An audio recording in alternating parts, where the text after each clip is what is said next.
नमस्कार दोस्तों। पिछली वीडियो में हमने जाना था संजीवनी बूटी आखिर थी क्या।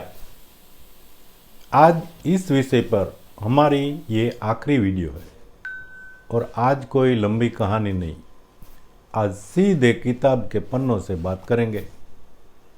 इस किताब में संजीवनी बूटी के बारे में क्या लिखा है, किन रोगों में इसके प्रयोग बताए गए हैं, संजीवनी तेल क्या है, संजीवनी तेल में क्या डाला जाता है और उनमें जो औषध डालते हैं इसकी मात्रा क्या है, और अंत में इस पूरी किताब के ज्ञान से हमें क्या मिला, क्या सीख मिली।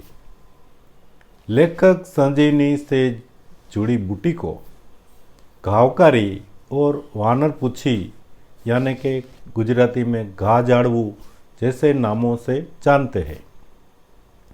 रामायण के संदर्भ में मृत संजीवनी, विशल्यकरणी, शंघानी और सावर्यकरणी इन 4 नामों की चर्चा भी है। लेखक के अनुसार ये चारों गुण एक ही बूटी में हो सकते हैं या ये अलग अलग 4 बूटियाँ भी हो सकती है। लेखक अपने अनुभव के आधार पर जिस बूटियों की खोज का दावा करते हैं उसे इन चारों गुणों वाली संजीवनी से जोड़ते हैं। पुस्तक में संजीवनी बूटी और उससे बने तेल का सबसे ज़्यादा वर्णन मिलता है। इनमें घाव, चोट और जलने के संदर्भ में भी बहुत बातें हैं। लेखक के अनुसार जले हुए स्थान पर इसका प्रयोग निशान पर या त्वचा पर सिकुड़न कम करने के लिए ये लाभकारी कहते हैं। पुराने जले हुए रोगियों के अनुभव भी लेखक ने दर्ज किए हैं। फोड़े, फुस्सी और नासूर जैसी कई स्थितियों में भी संजीवनी तेल और उससे बने मलहम का उल्लेख मिलता है। पुस्तक में संजीवनी मलहम की भी एक विधि दी गई है। इनमें सफ़ेद कथा 5 तोला, सफ़ेद राल 5 तोला, सफ़ेद फिटकरी 1 तोला, नीला तोता यानी कॉपर सल्फेट 1.25 तोला, संजीवनी तेल 5 तोला। इन सब पदार्थों को बारीक पीसकर कपड़े से छानने के बाद इनमें ये 5 तोला तेल है मिलाकर संजीवनी बूटी के रस के साथ मिलाने की विधि पुस्तक में दी गई है। अब किताब में दिया गया एक और बहुत दिलचस्प नुस्खा संजीवनी दंत मंजन। लेखक ने दांतों का इलाज भी इसके लिए दर्ज किया है। इनमें हरड़, बेड़ा और आंवला ये 1-1 तोला लेने का है। काली मिर्च, सौंठ और पिपली ये भी 1-1 तोला, 5 नमक सब 1-1 तोला और मांझू फल ये 3 तोला लेने का है। इसे बारीक पीसकर मिलाने की विधि है और चाहो तो आप इनमें 3 तोला भुनी हुई फिटकरी भी डाल सकते हो। आप देसी कपूर भी 2 तोला डाल सकते हो और 3 तोला अकरकरा भी डाल सकते हो। और इन सब को मिलाने के बाद आप थोड़ा संजीवनी तेल इसके अंदर डालें और दंत मंजन करें तो दांतों के रोगों के लिए बेहद फायदाकारक है। कान के दर्द के लिए पुस्तक में संजीवनी तेल की कुछ बूंदें हल्की गर्म करके कान में डालने और फोहा लगाने का उल्लेख मिलता है। पुराने कान के घाव और मवाद के मामलों में लेखक ने उसके अनुभव भी दर्ज किए हैं। आँखों के लिए आँख में चोट हो, सूजन हो, लालिमा हो, इन सब के लिए हरी मेहंदी का रस और संजीवनी तेल इन दोनों को मिलाकर पट्टी बनाकर ये लगाने का उल्लेख मिलता है। नक्सीर के लिए पुस्तक में संजीवनी तेल या संजीवनी बूटी के रस का उल्लेख मिलता है। इसका उपयोग बवासीर में भी किया जाता है। संजीवनी बूटी के रस, संजीवनी तेल और संजीवनी द्रुत के प्रयोग बताए गए हैं। पुस्तक में बाहरी मसों पर संजीवनी तेल लगाने और खूनी बवासीर के लिए संजीवनी द्रुत को दूध के साथ देने का भी वर्णन है।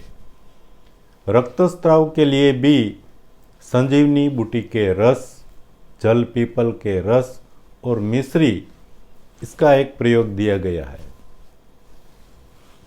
पुस्तक में महिलाओं के आंतरिक अंग, इनमें खुजली और पीड़ा के लिए संजीवनी तेल भिगोकर फोहा लगाने का उल्लेख मिलता है और श्वेत प्रदर में संजीवनी तेल की मालिश से लाभ होने का वर्णन है। चोट या घाव और दुर्घटनाओं में भी संजीवनी तेल के अनेक अनुभव पुस्तक में लेखक ने दर्ज किए हैं।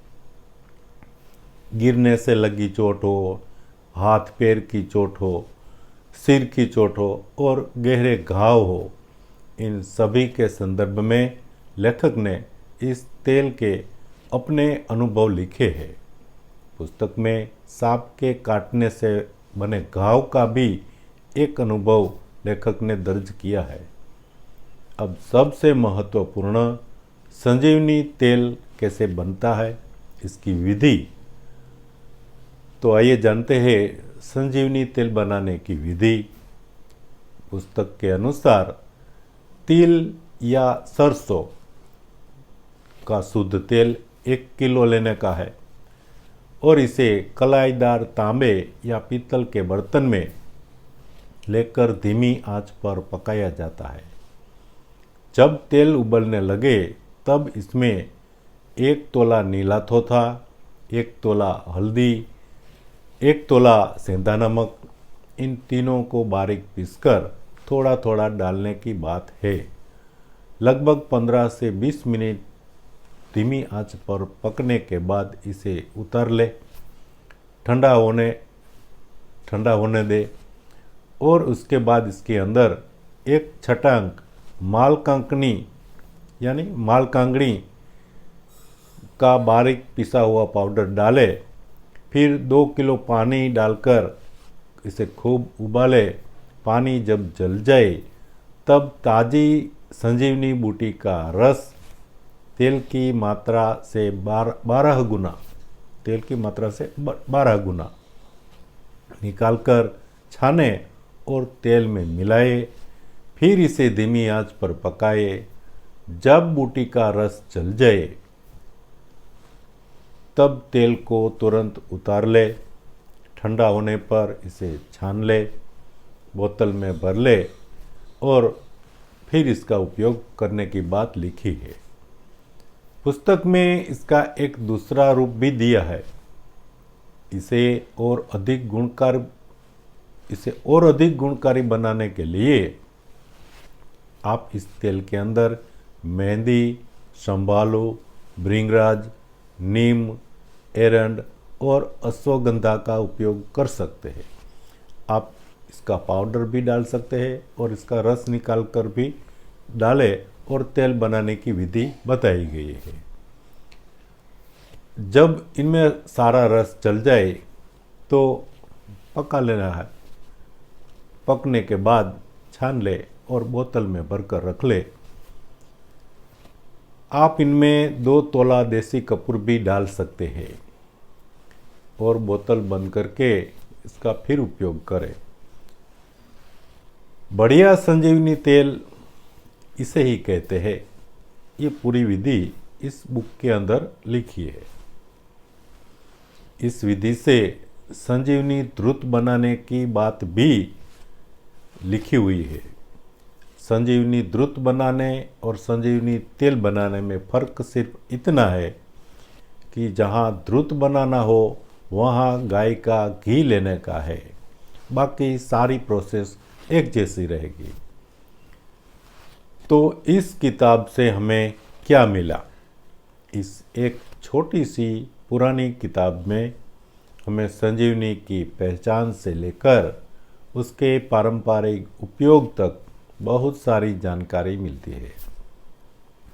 घाव और चोट, जलने की घटनाएं, फोड़े और नासूर, दांत और मसूड़े, कान, आँख, नक्सीर, बवासीर, स्त्री रोग, श्वेत प्रदर और इनके साथ संजीवनी मलहम, संजीवनी तेल और संजीवनी द्रुत, यह सब इसी पुस्तक में दर्ज है। यहाँ मैंने जो कुछ बताया वह इस पुस्तक की एक एक पन्नों पर लिखी हुई बात है, पारंपरिक विधियों और लेखक के अनुभव है। इन्हें आज का प्रमाणित इलाज समझकर आप अपने आप कोई प्रयोग ना करें। खासकर जिन विधियों में नीला थोथा या तेज रसायन का उपयोग हो, वो आँख कान जैसे संवेदनशील अंगों पर इसका प्रयोग ना करें और सावधानी बरतें। अगर आप इनमें से किसी प्रयोग का उपयोग करना चाहते हैं तो योग्य आयुर्वेदिक विशेषज्ञ या चिकित्सक की सलाह लेकर ही करें। बस यही सावधानी पर्याप्त है। और बाकी किताब में जो लिखा है वह मैंने आपके सामने रख दिया है। लेखक की संजीवनी बूटी यानी गामरा वानर पुच्छी है। अब इस पुस्तक को हम यहीं विराम देते हैं। अगली बार एक नई पुरानी किताब, एक नया विषय और एक नई खोज। नमस्कार।